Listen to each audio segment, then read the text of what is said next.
తెలంగాణలోనే కాదు ఆంధ్రప్రదేశ్ లో కూడా యూరియా కష్టాలు కొనసాగుతున్నాయి. ఎరువుల కోసం రైతులు వ్యవసాయ కేంద్రాల చుట్టూ ప్రదక్షిణలు చేస్తున్నారు. విజయనగరంలో అగ్రికల్చర్ ఆఫీస్ లోకి చొచ్చుకెళ్లేందుకు రైతులు ప్రయత్నించడంతో ఉద్రిక్త వాతావరణం తలెత్తింది. ఏపీలో కూడా ఎరువుల కొరత అన్నదాతల్ని వేధిస్తోంది. పలు జిల్లాల్లో యూరియా కోసం రైతులు వ్యవసాయ కేంద్రాల దగ్గర పడిగాపులు కాస్తున్నారు.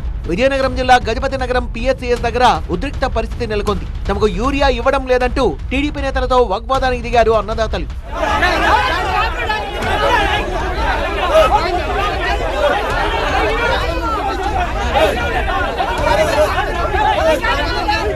పిఎస్సిఎస్ కార్యాలయంలోకి చొచ్చుకెళ్లేందుకు రైతులు ప్రయత్నించడంతో పోలీసులు వారిని అడ్డుకున్నారు. దీంతో అరగంట పాటు అక్కడ టెన్షన్ వాతావరణం నెలకొంది.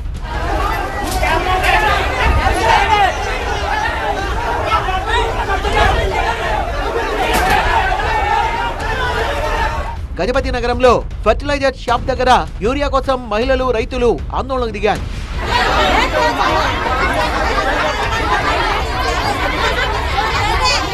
ఎరువుల సరఫరాలో జాగ్రత్తలు తీసుకుని ఉండాల్సిందన్న సీఎం చంద్రబాబు మైక్రో న్యూట్రియంట్ సరఫరా చేసి ఉంటే ఎరువులకు ఈ ఇబ్బంది వచ్చేది కాదన్నారు. ఇప్పుడు యూరియా వాడకపోతే బస్తాపై రైతుకి 800 సబ్సిడీ ఇస్తామన్నారు. ఇప్పుడు వాడే కోటా చూసుకుంటాం, దాని మీద కానీ తగ్గించగలిగితే పర్ బ్యాగ్ 800 రూపీస్ సబ్సిడీ నేరుగా ఆ రైతుకి ఇస్తాం. రైతు కానీ టెనెంట్ ఫార్మర్స్ కానీ మీరు రాసుకోండి, మీరు ప్రమోట్ చేయండి.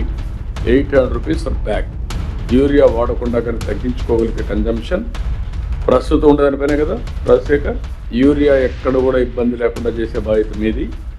ఎప్పటికప్పుడు సప్లై చేస్తున్నాం, అది అవైలబిలిటీలో పెట్టాలి. ఏపీలో యూరియా సమస్యను వీలైనంత త్వరగా పరిష్కరించాలని అధికారులకు సూచించారు సీఎం చంద్రబాబు.